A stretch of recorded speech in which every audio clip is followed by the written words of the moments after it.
નમસ્કાર મિત્રો, ફરી વખત આપણે ધોરણ 12ની અંદર સમાજશાસ્ત્ર અને સમાજશાસ્ત્રની અંદર પેજ નંબર 4 ઉપર આપણે છેલ્લે આપણે આદિવાસીઓની વસ્તીનું પ્રમાણ ભારતની અંદર જોયું હતું. બરાબર. હવે ત્યારથી આગળ કે ભારતમાં રાજ્યવાર અનુસૂચિત જનજાતિની વસ્તી. ભારતના મોટાભાગના રાજ્યો અને કેન્દ્રશાસિત પ્રદેશોમાં ઓછા વધતા પ્રમાણમાં અનુસૂચિત જનજાતિની વસ્તી જોવા મળે છે. મિત્રો, ખાસ આગળ આપણે જોયું છે તેમ અનુસૂચિત જનજાતિની વસ્તીને ક્યાં ટૂંકા નામથી ઓળખવામાં આવે છે, તો આપણે એને કહીશું એસટી. બરાબર, એટલે કે અનુસૂચિત જનજાતિ. હવે આપણે વિસ્તારપૂર્વક જોઈએ કે દરેક રાજ્યમાં અનુસૂચિત જનજાતિની વસ્તી પરિશિષ્ટ 2માં જોઈ શકાય છે. એટલે કે આપણા છેલ્લા પેજ ઉપર છે એનો આ બધી જ જિલ્લા વાઇઝ અને રાજ્ય વાઇઝ કેટલી ટકાવારી અને કેટલી વસ્તી છે એનો ઉલ્લેખ એમાં બતાવેલો છે. આપણે જોઈએ હવે કે ભારતમાં રાજ્યવાર અનુસૂચિત જનજાતિની વસ્તી 2011ને જોતા સૌથી વધુ અનુસૂચિત જનજાતિની વસ્તી કેન્દ્રશાસિત પ્રદેશ મિઝોરમમાં 94.97% જોવા મળે છે. મિત્રો, અહીં તમે નીચે લીટી કરી લેજો અને ખાસ આઈએમપી પ્રકારનો પણ પ્રશ્ન બની શકે કે સૌથી વધુ અનુસૂચિત જનજાતિની વસ્તી એટલે કે આદિવાસીની વસ્તી કયા પ્રદેશની અંદર અથવા તો કયા રાજ્યની અંદર છે, તો એના જવાબની અંદર આવશે મિઝોરમની અંદર. અને કેટલા ટકા છે, તો એના જવાબની અંદર આવશે 94.97%. એટલે આઈએમપી પ્રશ્ન છે, નીચે લીટી કરી લેજો. જ્યારે સૌથી ઓછી અનુસૂચિત જનજાતિની વસ્તી ઉત્તર પ્રદેશ રાજ્યની અંદર 0.57% જોવા મળે છે. આ પણ મહત્વનો પ્રશ્ન છે કે કયા રાજ્યની અંદર સૌથી ઓછી અનુસૂચિત જનજાતિ એટલે કે આદિવાસીઓની એટલે કે એસટીની વસ્તી જોવા મળે છે, તો જવાબની અંદર આવશે ઉત્તર પ્રદેશ. તો ટકાવારીનું પૂછે તો લખવાનું થશે 0.57% જોવા મળે છે. ભારતમાં નાગાલેન્ડ, મિઝોરમ, અરુણાચલ પ્રદેશ, મેઘાલય, દાદરાનગર હવેલી તથા લક્ષદ્વીપમાં મોટા ભાગની આદિવાસી વસ્તી વસવાટ કરે છે. મિત્રો, અહીં પણ ખાસ વાત કીધી કે ભારતની અંદર જો મોટા ભાગની આદિવાસી વસ્તી કયા રાજ્યની અંદર વસવાટ કરે છે, તો એના જવાબની અંદર તમારે છે નાગાલેન્ડ, મિઝોરમ, અરુણાચલ પ્રદેશ, મેઘાલય, દાદરાનગર કોઈ પણ 3 અથવા 4 રાજ્યના નામ તમારે ફરજિયાત લખવાના થશે. તમને એના આધારે છે 1 માર્ક અથવા 2 માર્ક છે એ મળતા હોય છે. આગળ હવે ભારતમાં અનુસૂચિત જનજાતિની વસ્તી. ભારતમાં અનુસૂચિત જનજાતિની વસ્તી દરેક જિલ્લામાં ઓછા વધતા પ્રમાણે જોવા મળે છે, જે પરિશિષ્ટમાં 3માં જોઈ શકે છે. એટલે કે આપણે છેલ્લી પેજ ઉપર છે બધા જ પરિશિષ્ટ આપેલા છે, તમે વિસ્તારપૂર્વક જોઈ શકશો. હવે આગળ ગુજરાતમાં જિલ્લાવાર અનુસૂચિત જનજાતિની વસ્તી 2011ને જોતા સૌથી વધુ અનુસૂચિત જનજાતિની વસ્તી ધરાવતો જિલ્લો ડાંગ 94.65% છે, જ્યારે સૌથી ઓછી વસ્તી ધરાવતો જિલ્લો ભાવનગર 0.32% છે. મિત્રો, નીચે લીટી કરી લેજો કે ગુજરાતમાં સૌથી જિલ્લાવાર અનુસૂચિત જનજાતિનું પ્રમાણ એટલે કે આદિવાસીનું અથવા તો એસટીનું પ્રમાણ સૌથી વધુ વસ્તી છે એ કયા રાજ્યની અંદર છે, કયા જિલ્લાની અંદર છે, તો જવાબની અંદર આવશે ડાંગ. અને કેટલા ટકા છે, તો 94.65%. એટલે આઈએમપી પ્રશ્ન છે ગુજરાતની અંદર સૌથી વધુ આદિવાસી કયા જિલ્લાની અંદર છે, બરાબર, તો એના જવાબની અંદર આવશે ડાંગ અને 94.45%. જ્યારે સૌથી ઓછી વસ્તી કયા જિલ્લાની અંદર છે આદિવાસીઓની, તો જવાબની અંદર આવશે ભાવનગર. અને કેટલા ટકાનું પૂછે તો જવાબની અંદર લખવાનું આવશે કે 0.32%. ગુજરાતમાં લગભગ પ્રત્યેક જિલ્લામાં અનુસૂચિત જનજાતિ ઓછા વત્તા અંશે વસવાટ કરે છે, પરંતુ રાજ્યની પૂર્વ પટ્ટીમાં મોટાભાગની વસ્તી વસવાટ કરતી જોવા મળે છે. કે રાજ્યના પૂર્વ પટ્ટીના જે વિસ્તારો છે એમાં મોટાભાગના આદિવાસીઓ છે એ વસવાટ કરતા આપણને જોવા મળે છે. હવે જોઈએ ખાસ રાષ્ટ્રીય એકતા. રાષ્ટ્ર છે એક થઈને કઈ રીતે રહી શક્યો છે એના વિશેની વાત કરી છે કે વિદ્યાર્થી મિત્રો, ભારત વર્ષમાં ધર્મ, ભાષા, પોશાક, જીવન નિર્વાહ, લિંગ પ્રમાણ વગેરેથી વિવિધતામાં એકતા ધરાવતો દેશ છે, તે આપણે જોયું. હવે આપણે રાષ્ટ્રીય એકતા વિશે માહિતી મેળવીશું. આપણે જો ભાષા વિશે જોયું, ધર્મ વિશે જોયું, પોશાકની વિવિધતા જોઈ, જીવન નિર્વાહ અલગ અલગ રીતે એ કોઈ વસ્તુનું ઉત્પાદન કરીને વેચી અને એમાંથી પૈસા મેળવે છે. લિંગ પ્રમાણ, સ્ત્રી અને પુરુષનું પ્રમાણ, બાળકોનું પ્રમાણ વગેરેની વિવિધતા ધરાવતો દેશ છે, એ આપણે જોયું. હવે આપણે રાષ્ટ્રીય એકતા વિશેની માહિતી મેળવીશું. ભારત અનેક વિવિધતાથી ભરેલો ઉપખંડ છે. અહીં સામાજિક, સાંસ્કૃતિક, ભૌગોલિક, ધાર્મિક, ભાષાકીય, પ્રાદેશિક વગેરે પાસોમાં એકવિધતા જોવા મળે છે.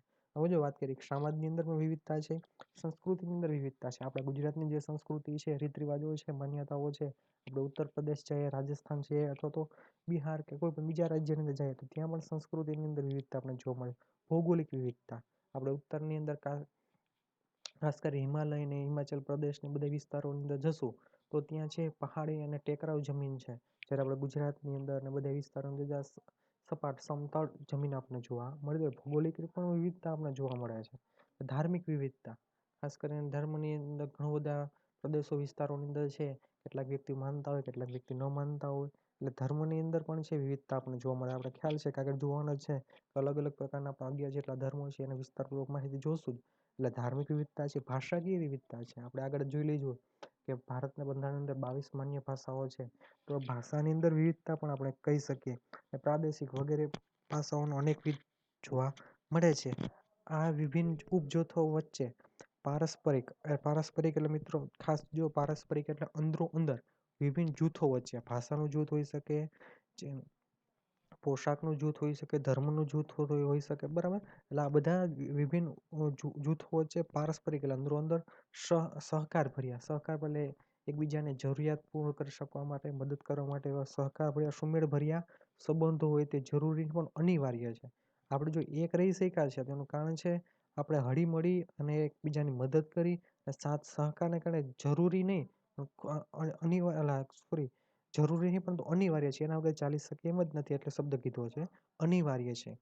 ભારતીય સમુદાયમાં નાગરિકો પરસ્પર એકબીજાને તેમજ સમગ્ર રાષ્ટ્ર પ્રત્યે વફાદાર હોય તે અનિવાર્ય છે. જો ભારતીય સમુદાયના નાગરિકો પરસ્પર એકબીજાને તેમજ સમગ્ર રાષ્ટ્ર પ્રત્યે વફાદાર, એક શબ્દ મિત્રો ભલે વફાદાર શબ્દ માત્ર 4 અક્ષરનો બનેલો છે પણ એની અંદર ઘણું બધું વિસ્તારથી આપણે વર્ણન કરવું તો થઈ શકે કે વફાદારી એક જીવનની અંદર ખૂબ જ મહત્વની છે. કે આપણા દેશ પ્રત્યે વફાદારી, કે વિશ્વના ઘણા બધા દેશો છે પોતાના દેશ પ્રત્યે વફાદાર છે એટલા માટે જ છે રાષ્ટ્ર છે પોતાની ખાસ ઉદાહરણ એવું હોય તો જાપાનનું આપણે કહી શકીએ કે એ વ્યક્તિ છે પોતાના રાષ્ટ્ર પ્રત્યે ખૂબ જ સ્નેહ લગાવ રાખે છે. એવું નથી કે આપણે નથી લગાવ રાખતા, આપણે પણ રાખીએ છીએ, પણ ખાસ કરીને આપણે જે ગુણો હોવા જોઈએ એટલે આપણે ક્યારેક ઓછું જોવા મળે છે. કારણ કે પ્રામાણિકતા નથી એટલા બધી, ભ્રષ્ટાચાર દિવસે ને દિવસે વધતો જાય છે, લાંચ રૂશ્વત વધતા જાય છે. તો આની અંદર છે પ્રામાણિકતા અને વફાદારીના ગુણો છે એ નથી એટલા માટે વસ્તુ થાય છે. એટલા માટે હવે થોડીક વિસ્તારથી વાત નથી કરતા એટલે રાષ્ટ્રપતિ વફાદાર હોય તે અનિવાર્ય છે. બધા ભારતીયો રાષ્ટ્રના ધ્યેયોને પોતાના અંગત ધ્યેયો ગણીને રાષ્ટ્રીય એકતા માટે મહત્વના છે. આ બધા ભારતીયો રાષ્ટ્રના ધ્યેયોને પોતાના અંગત ધ્યેયો, દેશના જે ધ્યેયો છે એ પોતાના અંગત ધ્યેયો, આપણે ખ્યાલ છે કે અત્યારે સમયગાળાની અંદર સ્વચ્છતા વિશે ઘણા બધા કાર્યક્રમો થાય છે, વૃક્ષારોપણ વિશેના કાર્યક્રમો થાય છે. તો આ રાષ્ટ્રના ધ્યેયો છે તે આ રાષ્ટ્રના ધ્યેયો હરેક વ્યક્તિ આપણા જીવનની અંદર પોતાના જીવનની અંદર ઉતારવા જોઈએ.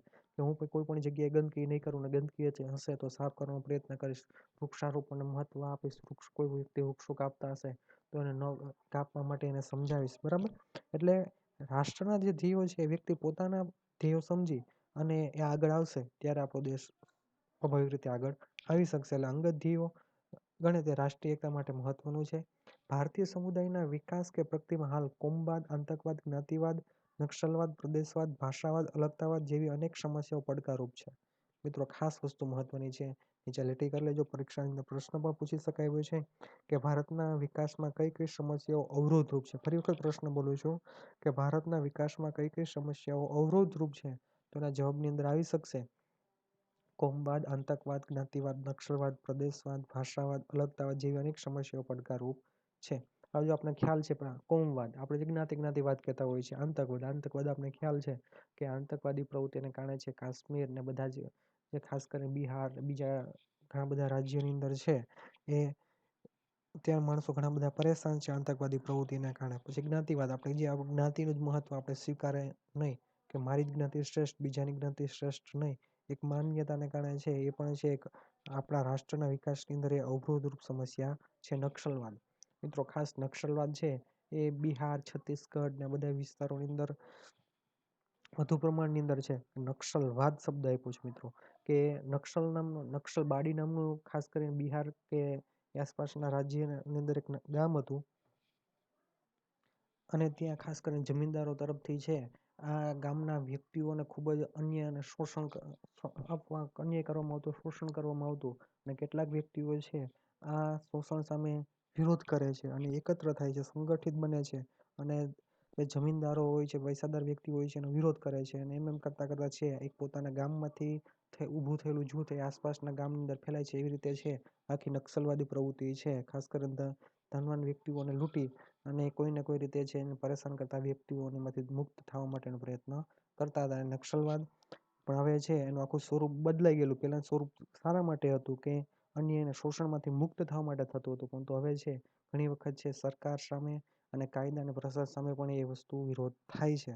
એટલા માટે એ પણ ભારતના વિકાસ માટે એ સમસ્યા બની છે. પ્રદેશવાદ, ભાષાવાદ પણ મિત્રો ખાસ ખ્યાલ છે. તમને ખ્યાલ હશે કે ભાષાવાદની અંદર છે દક્ષિણ ભારતની અંદર આપણે ઘણા વખત જાય તો ત્યાં છે એ પોતાની માતૃભાષાની અંદર વાતચીત કરે છે, ન હિન્દી ભાષા અથવા તો બીજી કોઈ પણ ભાષાઓની. એટલે કે ભાષાવાદને કારણે પણ ઘણી વખત છે એ વિગ્રહ થતા જોવા આપણને મળે છે. જેવી અનેક સમસ્યાઓ પડકારરૂપ છે. આ સમસ્યાને હલ કરીને રાષ્ટ્રીય એકતા પ્રસ્થાપિત કરવી આવશ્યક છે. આ રાષ્ટ્રીય એકતાનો અર્થ અને સહાયક પરિબળો આપણે હવે સમજીશું. આગળ હવે રાષ્ટ્રીય એકતાની વ્યાખ્યા. મિત્રો ખાસ વસ્તુ મહત્વની, તમને પ્રશ્ન પણ પૂછી શકે રાષ્ટ્રીય એકતાની વ્યાખ્યા જણાવો તો કઈ રીતે અને કેટલી લખવી. જોઈએ આપણે કે ભારતના પ્રથમ પ્રધાનમંત્રી જવાહરલાલ નહેરુએ રાષ્ટ્રીય સંમેલનમાં રાષ્ટ્રીય એકતા માટે જણાવ્યું હતું કે રાષ્ટ્રીય એકતા એક મનોવૈજ્ઞાનિક અને શૈક્ષણિક પ્રક્રિયા છે, જેના દ્વારા બધા લોકોના દિલમાં એકતાની ભાવના, સમાન નાગરિકોનો અનુભવ અને રાષ્ટ્ર પ્રત્યે નિષ્ઠા અને પ્રેમની ભાવના વિકસિત કરી શકાય છે. મિત્રો આ ખાસ તમારે એ યાદ રાખવી જરૂરી છે. આખી વ્યાખ્યા આઈએમપી પ્રશ્ન છે. ફરી વખત બોલું છું કે હવે તો તમારે યાદ કેવી રીતે રાખવી, એના નાના નાના કટકા કરો, ટુકડા કરો, જેને કારણે પછી છેલ્લે છે ટુકડાને ભેગા કરશો તો તમે સરળતાથી છે આ રાષ્ટ્રીય એકતાની વ્યાખ્યા તમે યાદ રાખી શકશો. જોઈએ આપણે કે રાષ્ટ્રીય એકતા એક મનોવૈજ્ઞાનિક અને શૈક્ષણિક પ્રક્રિયા છે. માનસિક અને ખાસ કરીને શિક્ષણ સાથે પણ સંકળાયેલી એક પ્રક્રિયા છે. તો રાષ્ટ્રીય એકતા દેશને એક બનાવવાનું છે.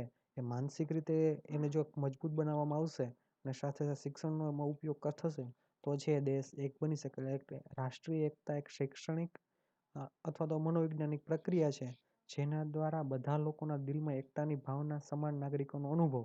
જો એના દ્વારા શું થશે કે બધા લોકોના દિલમાં એકતાની ભાવના એ પ્રસ્થાપિત કરી શકશે.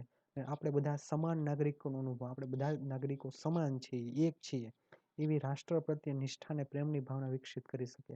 દેશ પ્રત્યે છે રાષ્ટ્ર પ્રત્યે છે નિષ્ઠા એટલે પ્રમાણિકતા અને પ્રેમની ભાવના છે વિકસિત કરી લે. કે ટૂંકમાં દરેક નાગરિકોના હૃદયની અંદર છે આપણે બધા એક છીએ એવી ભાવના વિકસિત કરવાનું આમાં કહેલું છે. એટલે ખાસ આ વ્યાખ્યા મહત્વની છે અને આઈએમપી છે. બરાબર. તો આ જવાહરલાલ નહેરુએ આપેલી વ્યાખ્યા છે. ઘણી વખત તમને ચોક્કસ પૂછતા નથી કે આ વ્યક્તિએ આપેલી જ રાષ્ટ્રીય એકતાની વ્યાખ્યા જણાવો. એટલે જો GS ધુરીએ પણ વ્યાખ્યા આપેલી છે અને વિનોબા ભાવે પણ વ્યાખ્યા આપેલી છે. એટલે મારી દ્રષ્ટિએ છે તમારે કોઈ પણ એક છે વ્યવસ્થિત રીતે તૈયાર કરવી જરૂરી છે. આપણે GS ધુરીની વ્યાખ્યા જોઈએ. રાષ્ટ્રીય એકતાને એક મનોવૈજ્ઞાનિક અને શૈક્ષણિક પ્રક્રિયાના રૂપમાં સમજાવતા લખે છે કે રાષ્ટ્રના લોકોમાં એકતા, દ્રઢતા, સંબંધતાની ભાવના સામેલ છે, જેમાં લોકોને હૃદયમાં સામાન્ય નાગરિકની ધારણા તથા જ વફાદારીની ધારણા અને ભાવના જોડાયેલા છે. ફરી વખત બોલું છું, ધુરીની વ્યાખ્યા જોઈએ આપણે કે રાષ્ટ્રના લોકોમાં એકતા, દ્રઢતા, બંધુતાની ભાવના સામેલ છે. જો રાષ્ટ્રની લોકની અંદર એકતા, આપણે બધા એક છીએ, દ્રઢતા, મજબૂત રીતે છે આપણે એકબીજા સાથે જોડાયેલા, સંબંધતા, એકબીજા સાથેનો આપણો કોઈને કોઈ પ્રકારનો સંબંધ રહેલો છે, જેવા લોકોના હૃદયમાં સામાન્ય નાગરિકની ધારણા તથા વફાદારીની ધારણા અને ભાવના જોડાયેલા છે. ખાસ આમાં વસ્તુ સામાન્ય નાગરિકની ધારણા અને વફાદારી. મિત્રો આગળ આપણે વાત કરી છે કે વફાદારીનો ગુણ ખાસ એ વસ્તુ જરૂરી છે. વફાદારીની ધારણા અને ભાવનામાં જોડાયેલા છે. આગળ વિનોબા ભાવે પણ છે રાષ્ટ્રીય એકતાની વ્યાખ્યા આપી છે. રાષ્ટ્રીય એકતા એ ભાવાત્મક એકતા, ભાઈચારો, રાષ્ટ્ર પ્રેમની દ્રઢ ભાવનાઓ છે, જે એક દેશના બધા નિવાસીઓ પોતાની વ્યક્તિગત, પ્રાદેશિક, ધાર્મિક અને ભાષાકીય વિભિન્નતાઓને ભૂલવામાં સહાયક કરે છે. ફરી વખત મિત્રો બોલું છું, રાષ્ટ્રીય એકતા એ ભાવાત્મક એકતા, ભાવાત્મક લાગણી સાથે જોડાયેલી છે. ભાઈચારો, એકબીજાને સાથ અને સહકારથી એ છે. રાષ્ટ્ર પ્રેમની દ્રઢ ભાવનાઓ છે. રાષ્ટ્ર પ્રત્યે છે એ એક દ્રઢ ભાવના કે અમે બધા એક છીએ. બરાબર. દ્રઢ ભાવનાઓ છે જે એક દેશના બધા નિવાસીઓને પોતાની વ્યક્તિગત પ્રાદેશિક, ધાર્મિક અને ભાષાકીય વિભિન્નતાઓને ભૂલવામાં સહાયક કરે છે. આપણે એક છીએ એટલા માટે છીએ, આપણે વ્યક્તિગત અલગ નથી, પ્રાદેશિક અલગ નથી, ધાર્મિક અલગ નથી, ભાષાકીય વિભિન્નતાઓ બધું એ ભૂલવાની અંદર છે. ભૂલ મદદ કરે છે. શું મદદ કરે છે? આપણે એક છીએ એ. મિત્રો મારા દૃષ્ટિએ ખાસ તમને જો વ્યાખ્યા યાદ રાખવી હોય તો તમારે જવાહરલાલ નહેરુની વ્યાખ્યા સરળ પડી શકશે. એટલે બરાબર. એટલે રાષ્ટ્રીય એકતાની વ્યાખ્યા છે જવાહરલાલ નહેરુએ જે આપી છે, રાષ્ટ્રીય એક મનોવૈજ્ઞાનિક અને શૈક્ષણિક પ્રક્રિયા છે, જેના દ્વારા બધા લોકોના દિલમાં એકતાની ભાવના, સમાન નાગરિકતાનો અનુભવ અને રાષ્ટ્ર પ્રત્યે નિષ્ઠા અને પ્રેમની ભાવના વિકસિત કરી શકાય. આ વ્યાખ્યા તમારા માટે સહેલી પડશે. હવે આગળ રાષ્ટ્રીય એકતાના સહાયક પરિબળો. જો આ મિત્રો ખાસ તમને આજે આગળના જે બીજા પેજ ફેરવશો તો તમને છે ખાસ કરીને 10 જેટલા છે રાષ્ટ્રીય એકતાના અલગ અલગ પરિબળો તમને જોવા મળશે. હવે છે ને આ તમને 3 માર્કની અંદર પણ પ્રશ્ન પૂછી શકે, 5 માર્કની અંદર પણ પ્રશ્ન પૂછી શકે અને 2 માર્ક અને 1 માર્કની અંદર પણ આમાંથી પ્રશ્ન પૂછી શકશે. એટલે જો ખાસ વસ્તુ કહું છું, રાષ્ટ્રીય એકતાના સહાયક પરિબળો. સહાયક જો 2 માર્કની અંદર પ્રશ્ન પૂછે, તમે જે 10 અલગ અલગ જે મુદ્દા આપ્યા છે, પેલો છે ભૌગોલિક પરિબળ, બીજું છે રાષ્ટ્રીય પર્વ, રાષ્ટ્રીય સન્માન, ત્રીજું ભારતનું બંધારણ, નાગરિક ફરજો, કાયદાઓ, લોકશાહી પ્રણાલી. બરાબર. આવા 10 મુદ્દા છે. 2 માર્કની અંદર પ્રશ્ન પૂછે તો તમારા 10 મુદ્દા લખવાના થાય. જ્યારે 3 માર્કની અંદર પ્રશ્ન પૂછે તો તમારે કોઈ પણ 6 મુદ્દા લખવાના થાય અને 5 માર્કની અંદર પ્રશ્ન પૂછે તો તમારે 10 મુદ્દા લખવાના થશે. આપણે વિસ્તારપૂર્વક જોઈએ અને પછી ફરી વખત પાછી આપણે રિપીટ કરીશું. હવે રાષ્ટ્રીય એકતા સહાયક પરિબળો. રાષ્ટ્રીય એકતાના સહાયક પરિબળો નીચે પ્રમાણે છે. હવે પેલો મિત્રો ખાસ યાદ રાખવાનું છે, પેલો મુદ્દો છે ને ભૌગોલિક પરિબળો. હવે સમજે આની અંદર તમારે જો માની લો કે તમને 5 માર્કના પ્રશ્ન પૂછાણો છે તો તમારે કઈ રીતે એને યાદ રાખવો. બરાબર. એમાં ખાસ તમે જો ભૌગોલિક પરિબળ, ભૌગોલિક એટલે ભૂગોળ, ખાસ કરીને ભૂમિને લગતું થશે. બરાબર. ભૌગોલિક પરિબળ એટલે ખાસ એને કારણ કહી શકીએ કે આ ભૂગોળની રીતે છે ભારત એક કઈ રીતે બની શક્યો છે એના વિશે જોઈએ. ભારતમાં ભૂ રાજકીય એકતાનું દર્શન અને સભાનતા ભારતના ઋષિમુનિઓ અને રાજકર્તાઓ ધરાવતા હતા. સંસ્કૃત સાહિત્યમાં ઋગ્વેદમાં ભારતની ભૌગોલિક રાષ્ટ્રીય એકતાની સભાનતા અભિવ્યક્ત થાય છે. મિત્રો ખાસ કીધી વાત કરી છે ભૂ રાજકીય એકતાનું દર્શન, કે ભૌગોલિક રીતે એક બન્યા છે તો એક દર્શન જોવા મળે છે કે સભાનતા ભારતમાં ઋષિમુનિઓ અને રાજકર્તાઓ ધરાવતા હતા.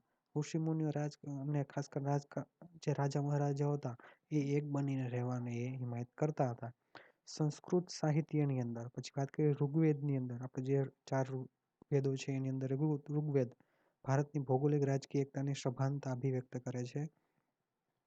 ભારત વર્ષ, ચક્રવર્તી, એકાધિપતિ જેવા નામ ભૌગોલિક એકતાનો આદર્શ વ્યક્ત કરે છે. મિત્રો એમાં નીચે ખાસ લીટી કરી લેજો, તમને પરીક્ષાની અંદર પ્રશ્ન પૂછી શકે કે પ્રાચીન કાળમાં ભારતની ભૌગોલિક એકતા માટે કયા નામો વપરાતા હતા. ફરી વખત પ્રશ્ન બોલું છું, પ્રાચીન કાળમાં ભારતની ભૌગોલિક એકતા માટે કયા નામો વપરાતા હતા. તો તમારા જવાબમાં આવશે ભારત વર્ષ, ચક્રવર્તી, એકાધિપતિ જેવા નામો છે એ ઓળખાતું હતું અથવા વપરાતું હતું. બરાબર. આગળ આવે, ભારતભરમાં મંદિરો, પવિત્ર નદીઓ અને પહાડો પથરાયેલા છે. આપણે બધાને ખ્યાલ છે કે કોઈ પણ ગામ કે વિસ્તારની અંદર મુલાકાત લઈએ તો કોઈ ને કોઈ પ્રકારનું મંદિર તો હશે જ. એટલે કીધું ભારતભરની અંદર આખા ભારતના મંદિરો છે, પવિત્ર નદીઓ છે અને પહાડો પણ પથરાયેલા છે. તેના દર્શન અને સ્નાનનો મહિમા રહ્યો છે. એની અંદર દર્શન કરવા, એ મંદિરના દર્શન કરવા અને નદી હોય તો એનું સ્નાન કરવું એ મહત્વનું છે. આપણે ગંગા નદી કહી શકીએ, યમુના નદી કહી શકીએ, સરસ્વતી નદી અથવા તો આપણે નર્મદા નદી પણ ઉલ્લેખ કરી શકીએ કે દર્શન અને સ્નાનનો મહિમા છે.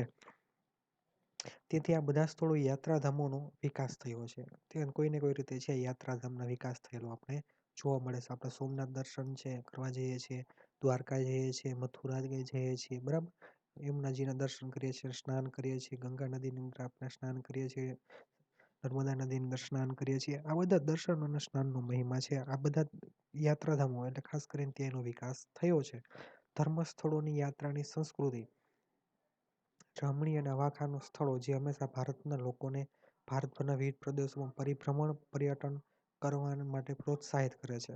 ખાસ વાત કરી જો ધર્મ સ્થળોની યાત્રાની સંસ્કૃતિ, રમણીય અને હવા ખાવાના સ્થળો ખાસ કરીને ફરવાલાયક પણ સ્થળો બન્યા છે. દર્શન માટેનો તો છે જ, સાથે સાથે ફરવા જવા માટેના સ્થળો એ બન્યા છે. અને ભારતના લોકોને ભારતના વિવિધ પ્રદેશોમાં પરિભ્રમણ એટલે કે ફરવા માટે પર્યટન માટે પ્રોત્સાહિત કરે છે. ફરવા જવા માટે પણ છે ઉત્સાહિત એને કરે છે. તેનાથી ભૌગોલિક રાજકીય એકતા દ્રઢીભૂત થાય છે. એને કારણે જે ભૌગોલિક રાજકીય એકતા છે બધા છે એક બનીને રહે છે. લોકો ભારત માતૃભૂમિ પ્રત્યે પ્રેમ અને દેશભક્તિ અભિવ્યક્ત કરે છે. અને એના માટે છે માતૃભૂમિ અને ખાસ કરીને દેશભક્તિ અભિવ્યક્ત આમાં થતી આપણને જોવા મળે છે. ભૌગોલિક દ્રષ્ટિથી ભારતની સીમાઓ ઉત્તરમાં કાશ્મીર અને હિમાલયથી લઈને દક્ષિણમાં કન્યાકુમારી, પૂર્વમાં અસમ, મણિપુરથી લઈને પશ્ચિમમાં ગુજરાત સુધી ફેલાયેલી છે. જો આપણી ભારતીય સંસ્કૃતિ અને વિશાળતાની વાત કરી છે કે ભૌગોલિક દ્રષ્ટિએ ભારતની કેટલી સીમા કેટલા દૂર સુધી એ વિસ્તાર ફેલાયેલો છે કે ઉત્તરની અંદર કાશ્મીર અને દક્ષિણની અંદર કન્યાકુમારી, જ્યારે પૂર્વની અસમ અને મણિપુરથી લઈ અને ગુજરાતની અંદર ત્યાં સુધીની એમાં વાત કરી છે. સમગ્ર ભારતમાં 32,87,263 ચોરસ કિમીનો વિશાળ વિસ્તાર ફેલાયેલો છે. મિત્રો અહીં તમે નીચે લીટી કરી લેજો. એક માર્કના પ્રશ્નની અંદર અથવા તો MCQના પ્રશ્નની અંદર પ્રશ્ન પૂછી શકે કે સમગ્ર ભારત છે કેટલા ચોરસ કિલોમીટરની અંદર વિસ્તારેલો છે તો ફેલાયેલો છે, તો એના જવાબની અંદર આવશે 32,87,263 કિલોમીટર. મિત્રો આ પ્રશ્ન છે તમે ઘણી વખત સ્પર્ધાત્મક પરીક્ષા આપેલી હોય અથવા આપવો તો એની અંદર પણ છે તમારો પ્રશ્ન પૂછી શકાય એવો છે પ્રશ્ન. ખાસ યાદ રાખજો 32,87,263 ચોરસ કિલોમીટરની અંદર ભારત દેશ ફેલાયેલો છે. આ વિશાળ ભૂભાગમાં કુલ 121 કરોડની વસ્તી ધરાવતો જનસમૂહ આ દેશમાં વસવાટ કરે છે. એટલે કે આપણા દેશની વસ્તી અંદાજિત છે 1 અબજ અને 21 કરોડ જેટલી છે. મેદાની વિસ્તાર, પહાડો, નદીઓ,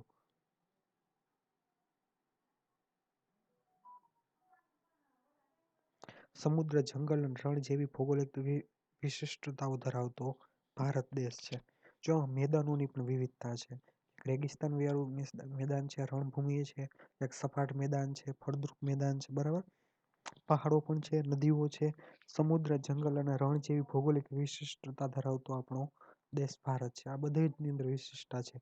જંગલની પણ ક્યારેક સૂકા જંગલો હોય છે અને ક્યારેક બારે માસ લીલાછમ જંગલો આપણે પણ જોવા મળતા હોય છે. રાજસ્થાનની અંદર આપણે જઈએ તો રણ પ્રદેશ પણ આપણે જોવા મળે છે. ગુજરાતની અંદર કચ્છ વિસ્તારની અંદર જઈએ ત્યાં પણ આપણા રણ પ્રદેશ આપણને જોવા મળે છે. એટલે ભૌગોલિક વિશિષ્ટતાઓ બધી જ છે આપણા દેશની અંદર. આવો આપણો ભારત દેશ છે.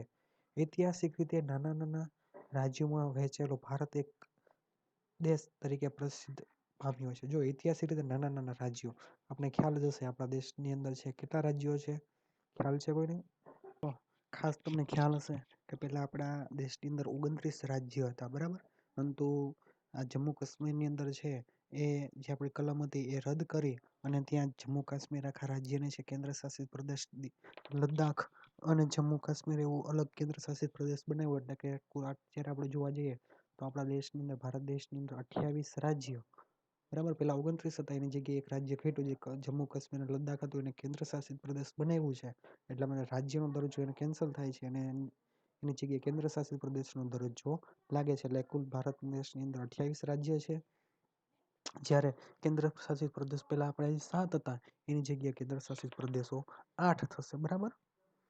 હવે આગળ એમાં ભૌગોલિક વિવિધતા એ લોકોમાં જુદી જુદી પરિસ્થિતિમાં સાનુકૂળ થવાનું અને પરસ્પર મૈત્રીભાવ રાખી એકતા સ્થાપિત કરવાનું શીખવ્યું છે. દુષ્કાળ, અતિવૃષ્ટિ, વાવાઝોડું કે પછી ધરતીકંપ જેવી કુદરતી આફતોમાં વિવિધ પ્રદેશો, વિવિધ જ્ઞાતિ, વિવિધ ભાષા, વિવિધ ધર્મના લોકો પરસ્પર મદદ અને ફંડ આપી વિવિધતામાં એકતાનું દર્શન કરાવે છે. મિત્રો આ ખાસ વસ્તુ મહત્વની છે. આપણે ભલે અલગ અલગ જ્ઞાતિ કે ધર્મને કે ભાષાના ભેદભાવ જોવા મળે પરંતુ છતાંય જો વાત કરી છે કે ક્યારેક ભૌગોલિક અથવા તો કુદરતી આપત્તિ આવી પડી હોય ત્યારે બધા જ છે એ ભાષા, ધર્મ બધી વસ્તુ ભૂલી અને હરેક વ્યક્તિને મદદ કરવા માટે એ તૈયાર થઈ જતા હોય છે. એટલે વાત કરી ભૌગોલિક વિવિધતા એ લોકોમાં જુદી જુદી પરિસ્થિતિમાં સાનુકૂળ થવાનું અને એકબીજાને મદદરૂપ થવાનું અને પરસ્પર મૈત્રી ભાવ રાખી એકતા સ્થાપિત કરવાનું શીખવ્યું છે. એક થવાનું એમાં શીખવેલું જોવા મળે છે.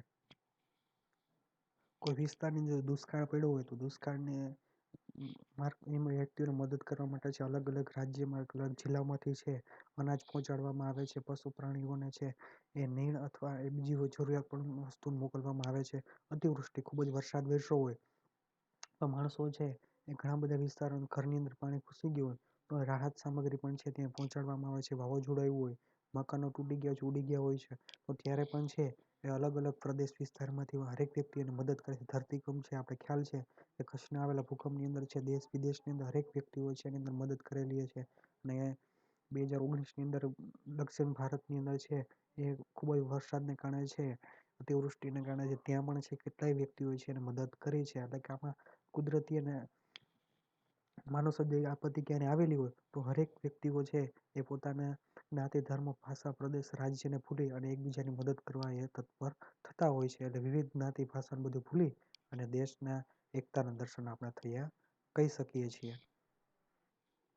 હવે બીજો મુદ્દો છે ભારતનું બંધારણ.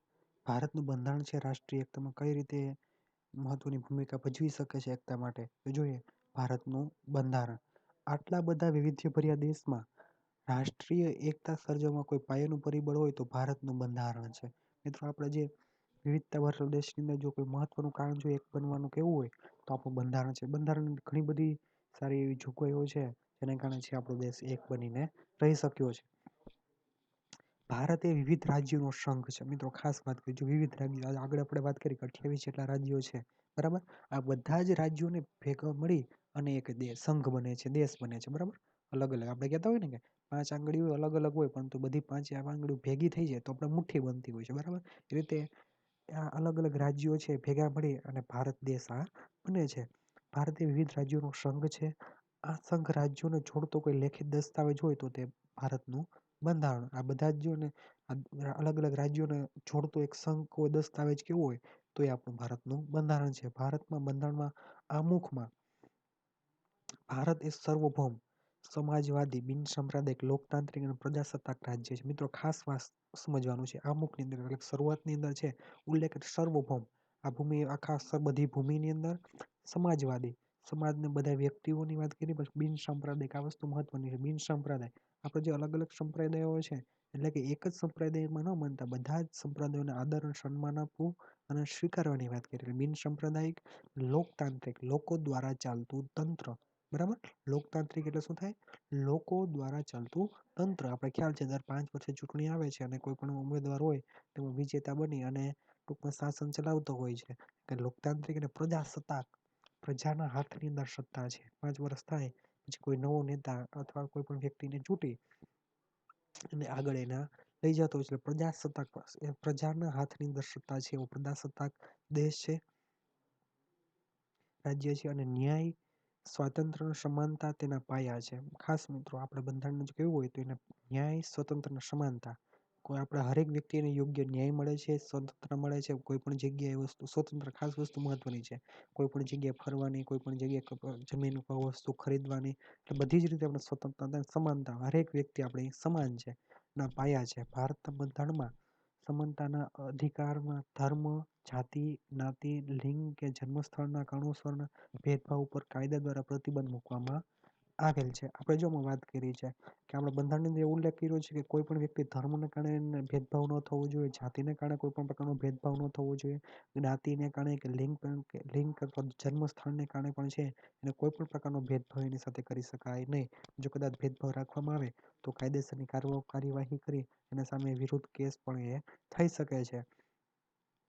ભારતનું બંધારણ બધા જ નાગરિકોને વ્યક્તિ ગૌરવની તથા રાષ્ટ્રીય એકતા અને અખંડતાની ખાતરી આપીને તેમનામાં ભાતૃભાવ દ્રઢ બનાવે છે. મિત્રો ખાસ વસ્તુ વાત કરી, ભારતનું બંધારણ બધા જ નાગરિકોને વ્યક્તિગત ગૌરવની અને રાષ્ટ્રીય એકતા અને અખંડતાની ખાતરી આપીને તેમનામાં ભાતૃભાવ એટલે કે ભાઈચારાની ભાવના દ્રઢ કરાવે છે, મજબૂત બનાવે છે.